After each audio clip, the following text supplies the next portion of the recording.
They really instilled that belief in me that you should be your own boss, right? Like I remember coming home from school and my dad would be like asleep on the couch. And I'm like, what the hell? It's 3 p.m. Why are you still Yeah. asleep? And he could do that, because he had his own business, he had like passive income. And that was really inspiring to me because I love to sleep in late. So for me, I was just kind of like, I want to be able to do that, I want to be able to wake up and sleep whenever I want. Like, I don't want to do that whole 9 to 5 commute thing. Um, and I think that's where it Yeah. really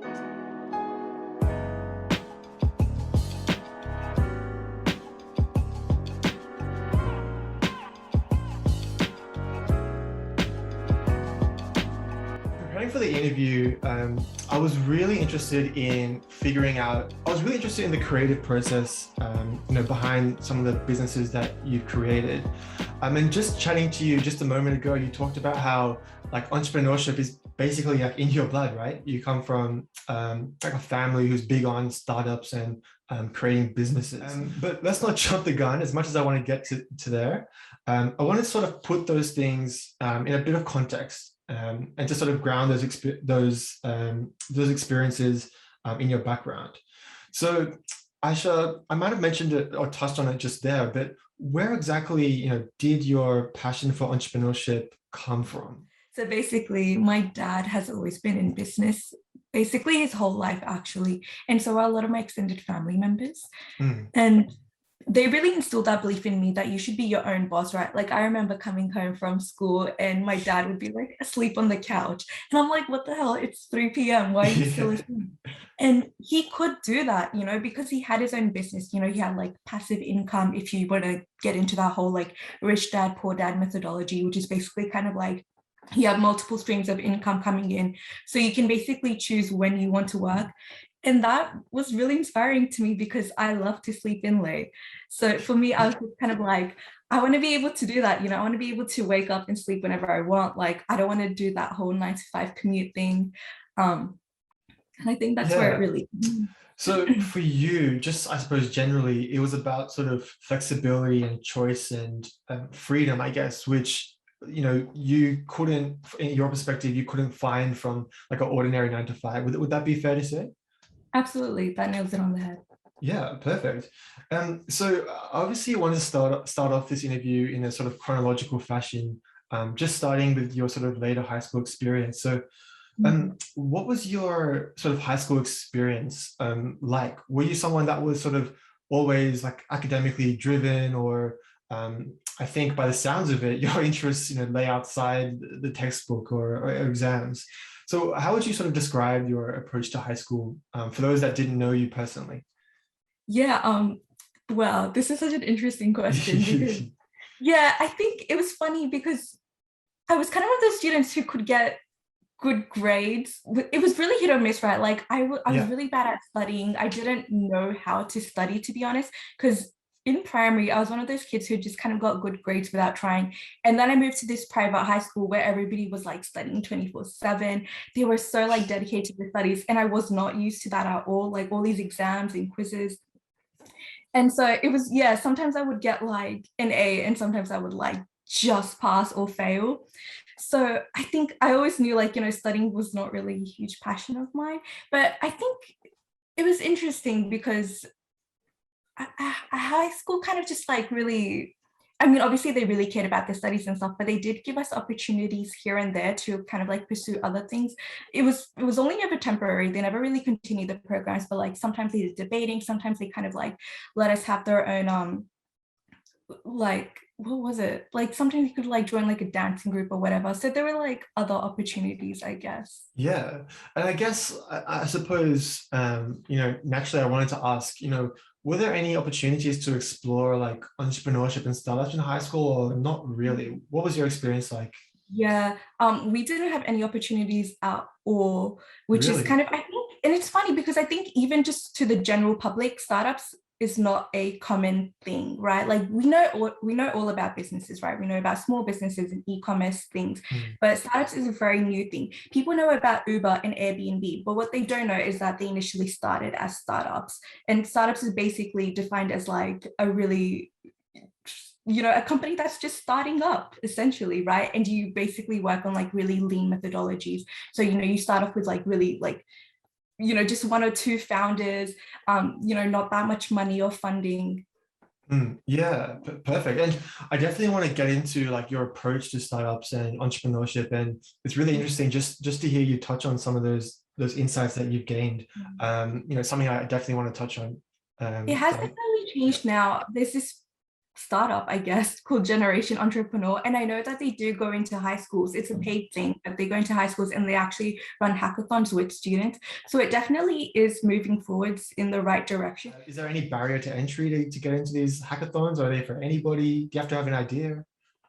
Uh, Actually, yeah, there's really no barrier to entry, right? Like Generation Entrepreneur does it as like a paid program thing. But I think Right. if you just do a bit of research on it, it's really easy to run one. You basically, even if you don't have an idea, the idea is that you break up into groups, so kind of small groups of like 4 and 5 people. Mhm. So a person who doesn't have an idea, you can just join their group. And then you follow the lean methodology principles, which I might bring up Yeah. later. And then yeah, hopefully by Yeah. the end of like the 24 hours or whatever, you come out with like an idea. Yeah, and it's really cool to hear insights into some of the opportunities available to students who are Mm. interested in entrepreneurship and startups. And at least in my own experience, it wasn't something that was accessible, at least in our high school curriculum. So you touched on it there, but there seems to be a sort of shift towards promoting some of those opportunities to students as well.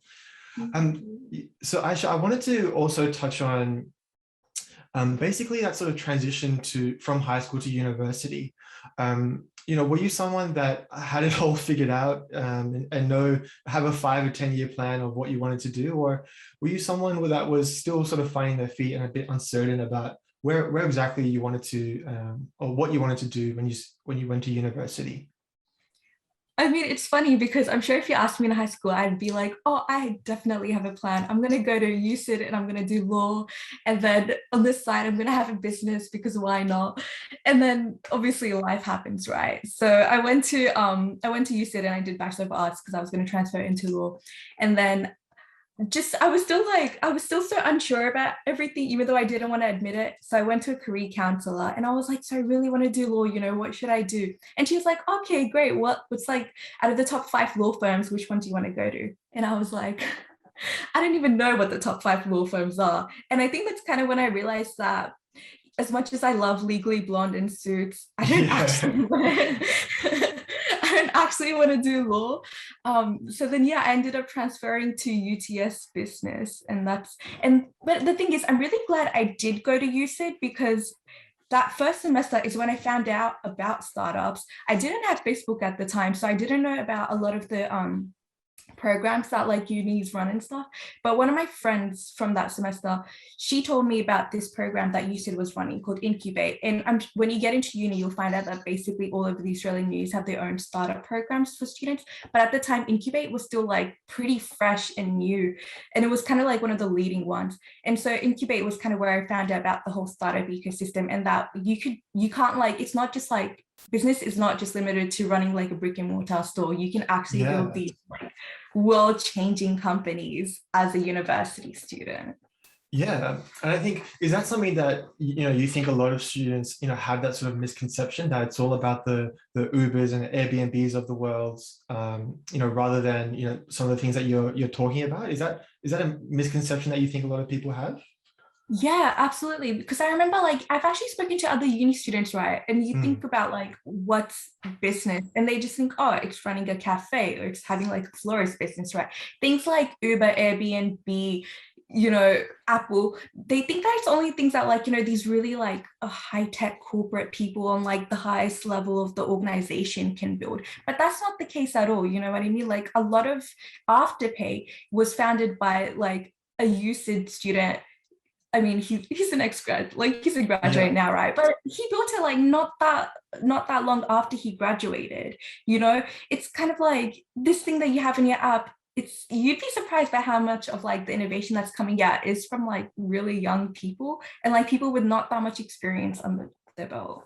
Yeah, I think that's a good point you raise, and um, it sounds to me like there's no sort of like set sort of skills or experience or like qualification or anything like that that you need to sort of pursue entrepreneurship. It's something that's sort of accessible to a lot of people.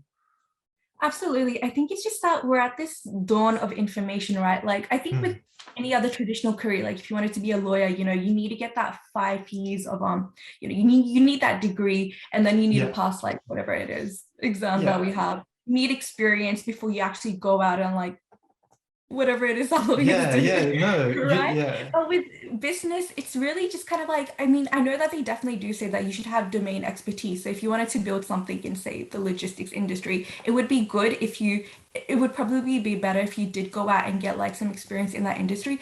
But then also like, if you're willing to learn as you go, I think that's a lot more important in business. It's more about like what you do. Yeah, I know. Yeah, and it sounds like it's the approach that matters above all else. And you raised a good point there about how professions like law require there's quite a high barriers to entry, right? You need to spend like $100,000 on a flipping degree, right? And you need to go to law school for 5 years, and then you need to meet all these different requirements to get your practicing license to actually practice law. And it's a long process, right? Yeah. And by the sounds of it, like we'll get into it later, but there's not those barriers to entry with entrepreneurship, at least to that extent. Yeah. And yeah, and that's something that we'll definitely touch on later, and I'm really interested in going into in more detail. So Aisha, one thing you actually did mention there about sort of having this idea of pursuing like law or some profession and some discipline at university. Um, like in your experience, was that sort of like a I mentioned it before, but was it a safety net at all for you? Was it you trying to find a bit of sort of like security at all, or am I overthinking things a bit? No, no, you're absolutely right. I think it was kind of like doing a business degree, especially, it's one of those really vague degrees that you do, right? Mm. Like you don't really know what you're going to come out with. But I think that, like, I remember when I told my parents that I was doing business, I mean, they're really like, they're pretty like forward thinking, to be honest. They were kind of like, just do whatever you want to do. But I could see it on their face. They were like, oh, you don't want to do law anymore? Like, come on. But the thing is, I actually like that because I know it seems as like a very generalist degree, but the good thing is that you come out and you're able to do like anything that you want with that degree. So Mm. I guess it turned out to be like a good thing. But at the time for me, I really, especially in high school, right, you really want like a definite career path. You want to be like, you want to be able to say, I will definitely be a lawyer when I get out. But I think we were talking about this before as well. Mm. It's kind of unreasonable to think that you're going to be in the same career for the rest of your life, and you shouldn't want that anyway. It's really boring. The world's just innovating so fast. You know what I mean? Like the roles of yesterday. Like, okay, I think we mentioned this before, but like Snapchat content creator was not a role when I was in high school, but now it is. You know what I mean? And even now, like I hear about all these different roles. Product manager. It's a role in startups, which is like incredibly high paid and like the next role that like everybody wants to do. That was not a thing when I was in high school. You know what I mean? Like, I guess it's good to kind of be unsure of what you want to do Yeah. because it's that you have a lot of opportunities, you have a lot of choice. Yeah, and you mentioned there obviously that you went on to study a business degree, a business-related degree at UTS. It was a Bachelor of Management, majoring in digital creative enterprise. So I just wanted to know, like, for someone that doesn't know the first thing about your degree, like, what is it about, and what sort of skills have you learned that were really significant to you? Yeah, for sure. So I guess UTS is going to get like an awesome plug right now. But Yeah. so like I guess you have like three main business degrees at UTS, right? You have your Bachelor of Business, which is kind of like your common business degree. You can get like your marketing, HR majors in there.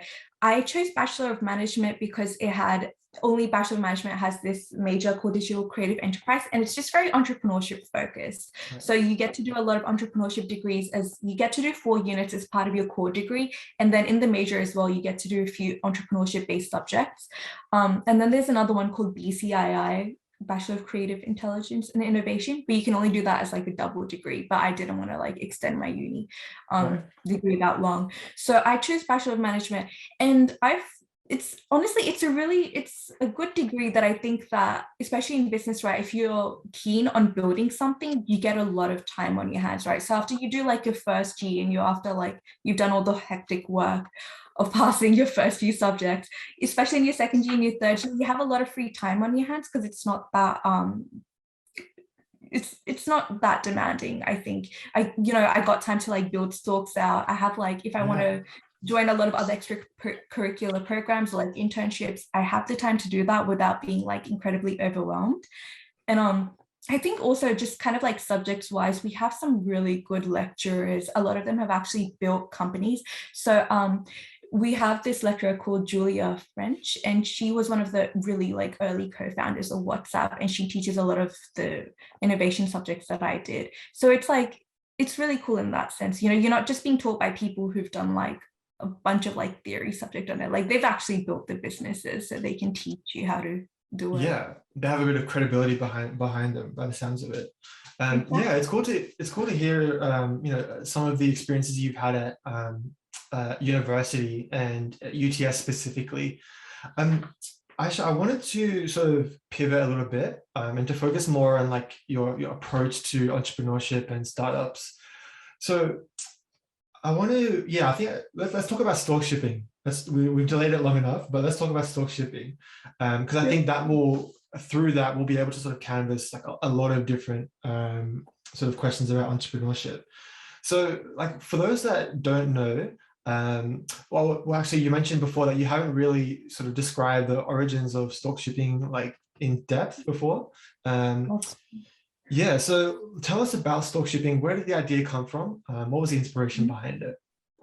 Sure thing. So the story, I guess, basically was I was doing a lot of online shopping back in the day with my part-time job. It's kind of like I used to get $100, $200 per week. And I was like, well, this is what it feels like to be rich.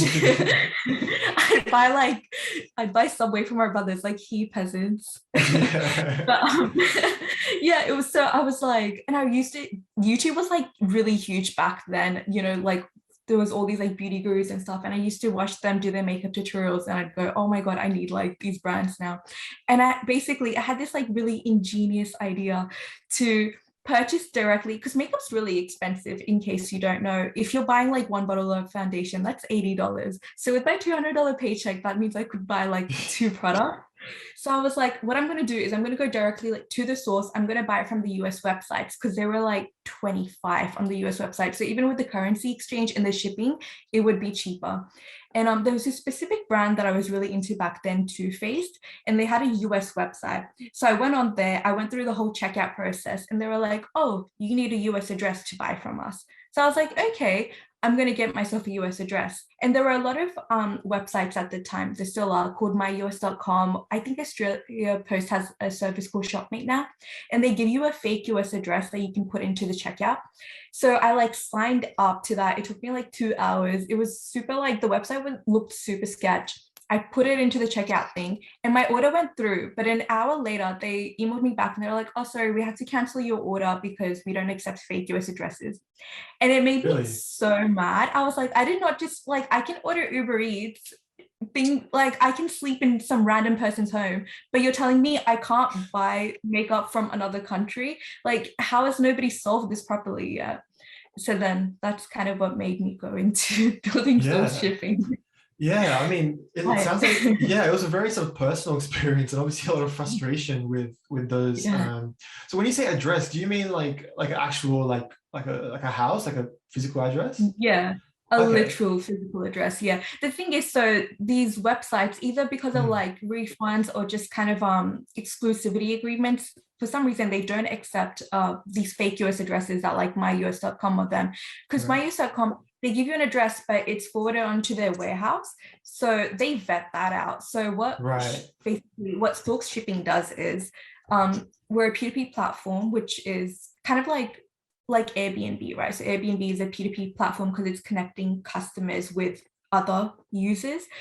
We connect customers wanting these goods that don't ship internationally with locals who live in those countries. And then those locals can use their real address, so their real address and like payment details to order the product, and then they can forward it on to the actual customer who wants it. So does it actually, just so I know, does the product go from the US straight to like the consumer in Australia, or does it go through that person's address? So first it'll go to the person, the actual local who lives in like the US, and then they would forward it on to the customer.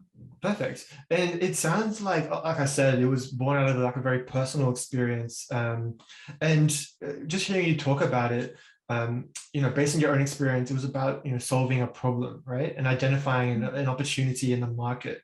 So I was wondering if that was a big part of your approach to entrepreneurship, is that sort of problem solving aspect?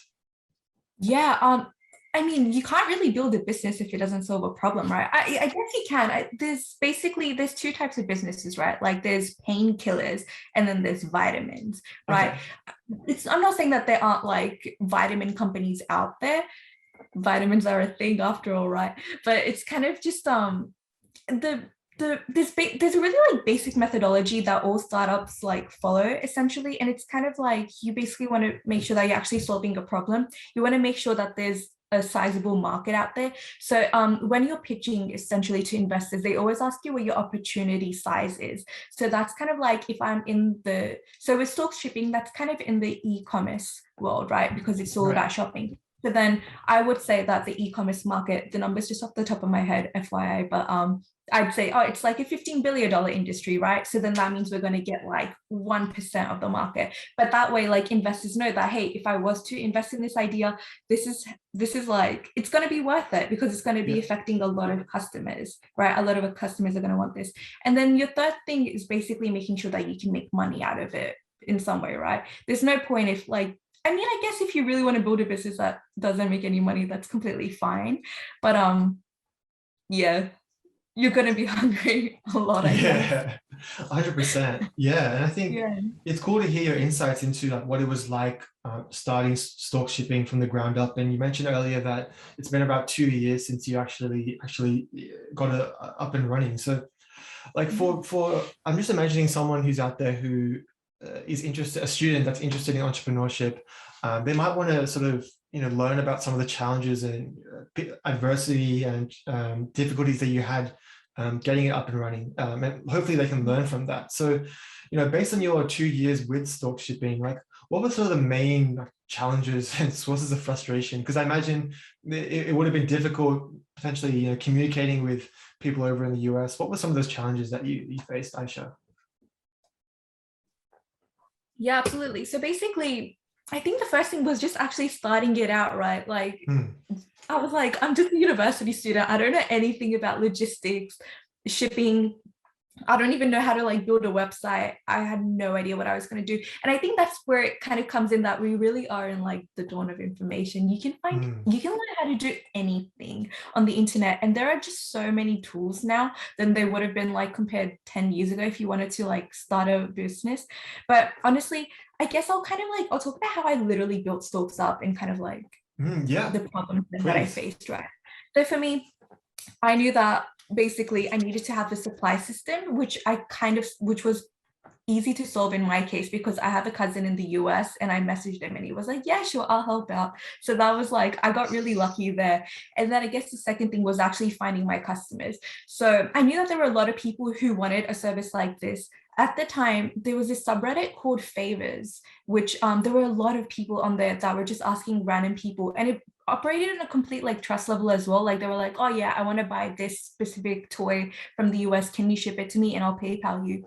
And people were actually doing it. So I knew that there was a demand for a service like this, but I still needed to start off with one product that I would be able to hopefully scale out, because if I started taking orders for like completely random things like books, clothes, makeup, it would be really hard for me to nail down like a pricing point. So I picked one product, and that was these makeup subscription boxes. There's two brands that we started off with, BoxyCharm and Etsy, and they're really popular and in the US. And they're actually like, the thing is, they're one of those products that like a lot of people know about internationally, but they just can't get them. So I started off with that. And I built an Instagram page for it basically. So we posted a bunch of photos of like the boxes, and we would have sneak peeks of what the boxes are, because they're like discovery boxes. You don't really know exactly what you're going to get. And in the Instagram bio, we basically put down that, hey, we're a shipping service. We're going to deliver BoxyCharm boxes directly to your door. And if you're interested, we put like a type form link in the bio of it. So then basically they would fill out the type form bio. And when they were done, we would email them and be like, okay, hey, we see that you're interested. Please transfer $60 to my BSB and account number. And it was so sketch. Like, can you believe anybody would like follow that? But the thing is, people did, right? Like, as sketch as it was, people did buy from us. Not that many. We only had like 3 or 5 people buying from us per month, but that was enough to kind of validate the idea. And that's that basically goes into the whole startup lean methodology method anyway. So when you think you have a problem and kind of like a good idea to solve it, what we say is that you should basically build a prototype or a minimum viable product, which is a prototype of your solution, right? So what I wanted to build, like, is my idea was to build like a whole like platform website, you know, basically anyone from anywhere in the world would be able to connect with like someone else in that country where you're buying your product from. But obviously I couldn't build that at that stage. So I thought, what's like the most basic way I can make sure I can like test out my solution? And that was literally an Instagram page, you know, and I had my cousin in the US acting as like our supplier. So we would order the boxes for them. The boxes would go to my cousin, and then he would forward it on to me, and I would forward it on to the actual customer. We operated at like a red for a year at least, but at least like, you know, it was, yeah, that's how we started off. So I think, yeah, like if you're not confident about starting off, there's so much tools out there, you know what I mean? Like you can build like a drag and drop website on Shopify or Square. I think there's another one called Card, CARDD. You know, you can honestly just start an Instagram or a Facebook page and sell from there. People are pretty trusting, I think, of the internet now.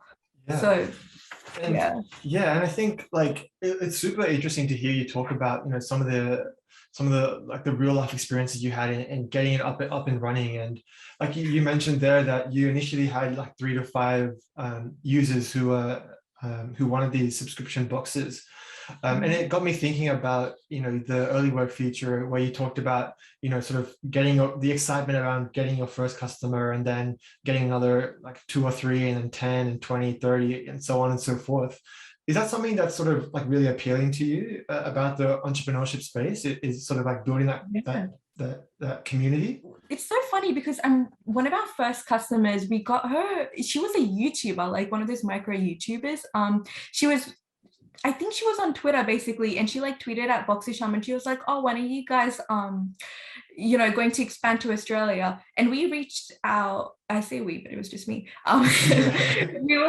We reached out and we were just like, oh, hey, you know, like we have this service that we're running. Are you interested in checking this out? And she like, we didn't even do it for free or anything. She paid like full price for the box at the time. And she stayed with us for a while. And yeah, she posted a bunch of like YouTube videos about us and she broke down our whole service. So we got a lot of customers from her. But I think that's also an interesting point. Like when you are building a business and you want to go get customers, they're not going to come to you. Like you could literally have the most incredible product that's going to literally cure cancer, but they're not going to come to you. You have to go out and find your customers.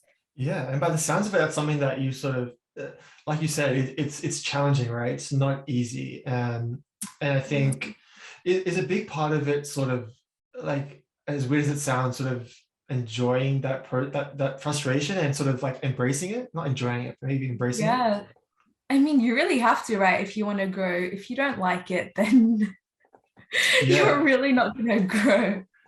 100%. Yeah. And I wanted to ask as well, like, you started Stork Shipping a couple of years ago, obviously as a student. You would have been probably in your first year of university, is that right? I think my second. Yeah.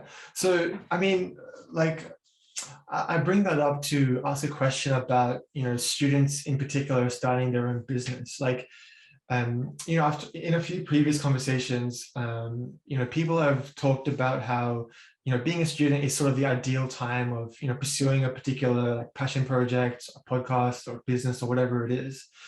because there's sort of like low risk, right? There's limited downside, I guess. You don't have like a $750,000 mortgage, you don't have a family, and so on and so forth, right? So I just wanted to ask, like, do you think that, you know, the opportunities, like, do you think being a student is sort of like the ideal or prime time to get into that sort of stuff?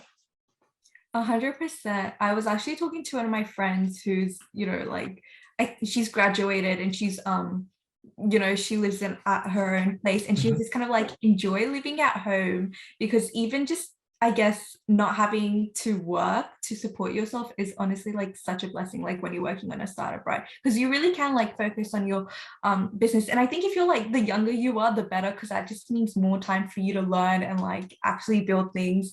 You know, like I'm graduating soon, so I'm gonna have to find like a real-time job, and I'm just like, I don't know how I'm going to manage building a startup at the same time. But, you know, the more startups, honestly, you really don't need that much money to build it. Honestly, like you need what, like $10 for a domain name and like time to learn how to build a startup. It's all about timing, to be honest. Like if you can put the time into building it, you're going to go really, really far. So I it's would not, not like, yeah, you yeah, go. like I would not count like lack of experience as a chip against me, for Yeah, sure. 100%. And by the sounds of it, it's more about the time than the money, which do you think that's like a misconception that students have, that you need like a couple grand to get this up and running? Yeah, exactly right. Like, I think that if you are starting a small business, then yeah, you know, you would need a couple of grand, right? To, I guess, you know, rent out a store space and to like, you know, get Mm, all the chairs and the tables and stuff. But yeah, no, if you're actually starting a startup, if you're spending money, you're doing it wrong, basically. You know, like, literally that is it. If you actually like, if you're really just testing it out, you don't need money at all. You don't even need to pay $10 for a domain name. Like if setting up an Instagram account is completely free. You know what I mean? Like we did that with absolutely zero money. We didn't even have a website and like we still got customers. So I think yeah. it's just putting in that time to learn things, which is most important, I think. And it goes back to the idea of that sort of lean startup mentality that you mentioned earlier as well, and that idea of like a MVP, right?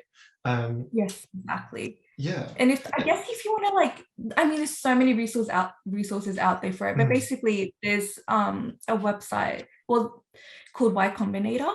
I can add the name in later, yeah. but yeah, basically they have some really really good they have some really good tools, you know, even like if you're still at that idea stage and you just want to make sure that the problem is like an actual problem that you're solving. It's not just you who feels that, it's like a lot of people. They have videos on there on how to interview potential customers, how to build a prototype, you know, really good videos that I think that Yeah, 100%. definitely. And yeah, on the point of like resources available to students, you know, based on your own experiences, there were a lot of sort of like how would I describe them? There were a lot of opportunities available to you that you access, to sort of, you know, help build your skills, and to help build your business as well. There are a few like hackathons, programs, and workshops. So I was wondering if you could talk about, you know, some of those opportunities that you found really helped you and progress your businesses. Yeah, absolutely. um Honestly, I remember at the early stage of my like uni life, I guess, when I was still really like not that confident about building a business. So I would join a bunch of hackathons. And I think if you go on Eventbrite, you can find a bunch.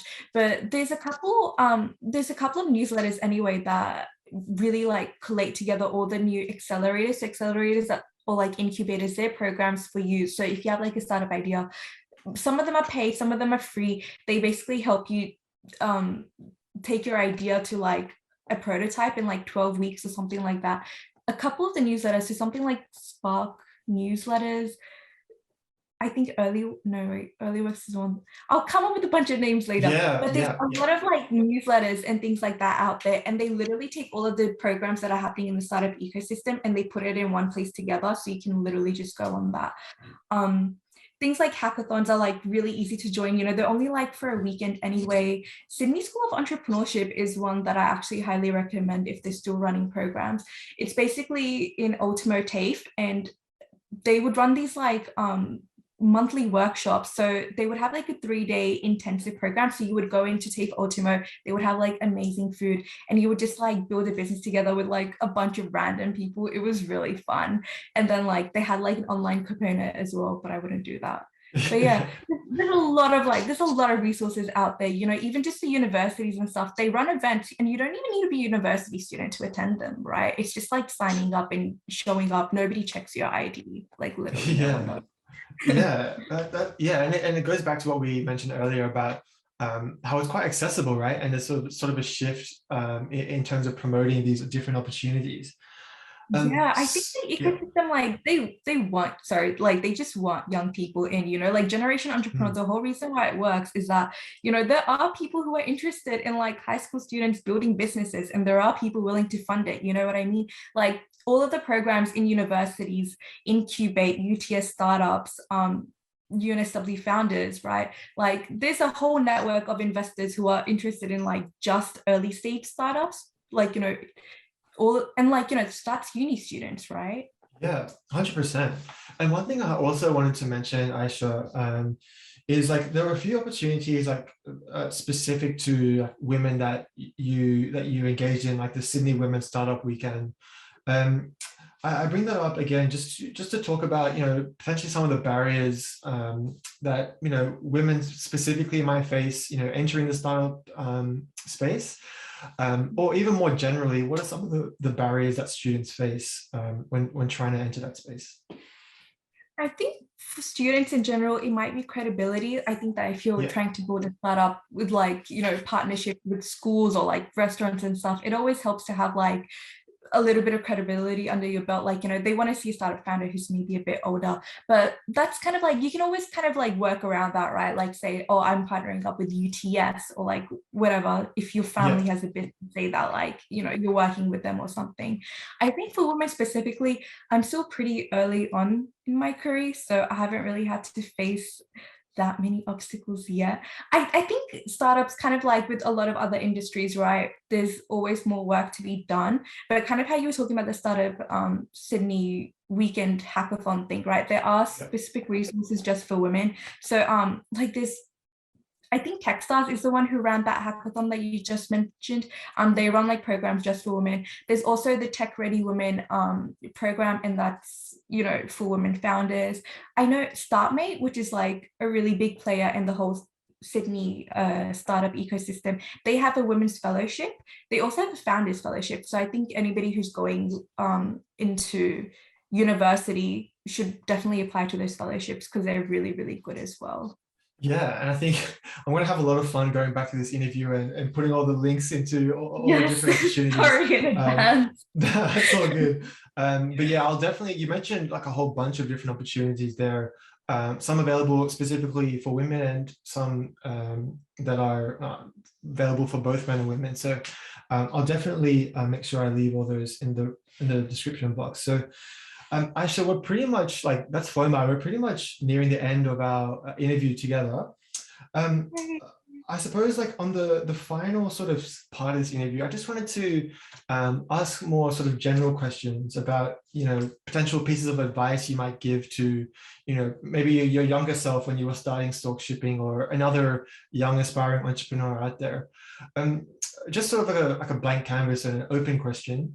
You know, what are some of the pieces of advice, some of which you may have already mentioned, some of which you may not have?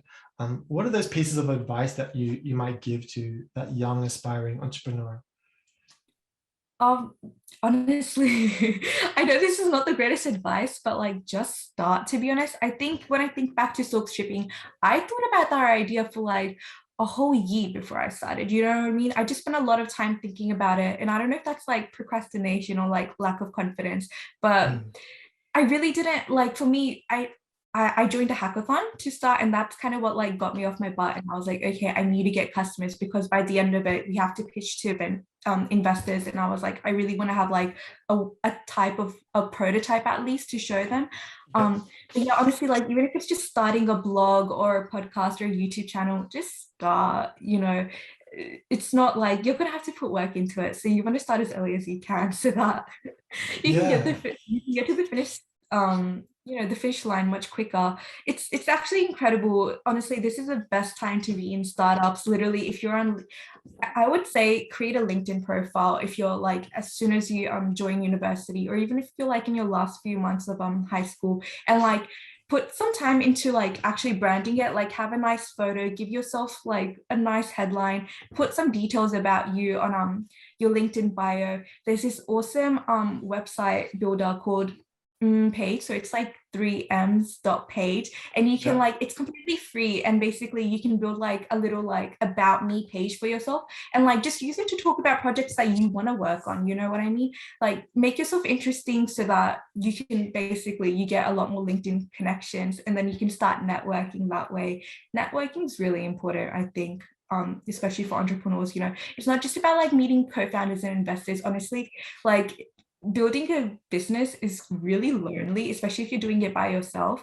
So it's kind of like, it's awesome to just have that support network. Everybody's so nice in the startup ecosystem. Like I know with university, it's so interesting because at UCIT, everybody was so competitive. Like I heard all these stories about like people like giving fake notes and like fake answers so that people would fail.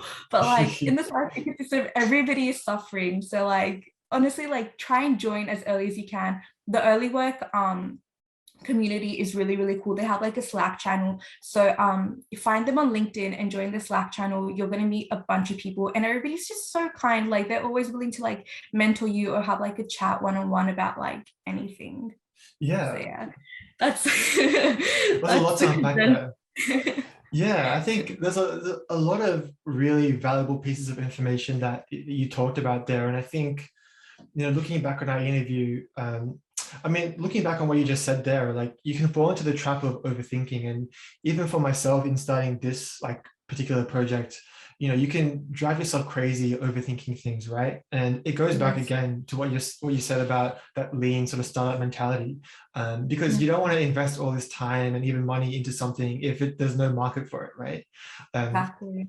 so I think that's one sort of theme that I really got throughout this interview, Aisha. And I think this interview will be really beneficial, obviously for students in general, but fingers crossed, but also like aspiring entrepreneurs. And it's really cool to hear, from someone, as young as yourself, who's just at that sort of beginning sort of phase, because a lot of the times, you might hear about a company when they're successful, or a founder might do an interview when, they've started Yeah. the business and ran it for 5-10 years, right?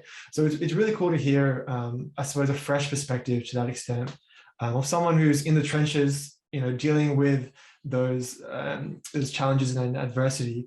I think that's really refreshing, and that's sort of the type of things that I want to uncover, throughout this interview as well. So Aisha, that the time's flown by. I just want to say thank you again for your time, and I'm Thank looking forward to you so seeing much. where you take things. Absolutely. Hopefully on to better and greater things. But thank you so much for having me. This was so much fun.